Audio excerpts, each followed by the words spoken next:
এখন আপনাদের মধ্যে গুনাহ আছে পাহাড় পরিমাণ গুনাহ, গুনার কোনো শেষ নাই। এখন গুনার কি উপায়?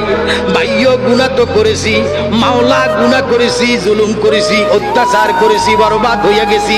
হাতের গুনাহ, পায়ের গুনাহ, চোখের গুনাহ, গুনার কোনো শেষ নাই। অতই সমুদ্রে, গুনার সমুদ্রে বাসি। এই মুহূর্তে উপায় কি? উপায় কি? উপায় কি?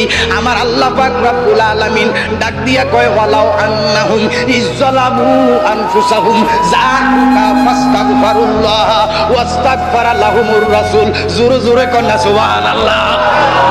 আমার আল্লাহ কয়, বান্দারে টেনশন করিও না, লা তাকনাতু মির রাহমাতিল্লাহ, ইন্নাল্লাহা ইয়াগফিরুয যুনুবা জামিআ ইন্নাহু হুয়াল গফুরুর রহিম। আল্লাহ কয়, নৈরাশ হইও না, টেনশন করিও না। গুনাহ করেছো, জুলুম করেছো, পাহাড় পরিমাণ হইয়া গেছে, এই মুহূর্তে চোখে দেখো অন্ধকার, টেনশন করিও না। গুনার বোঝা লইয়া আমার নবীজির দরবারে চলে যাও। এই একটা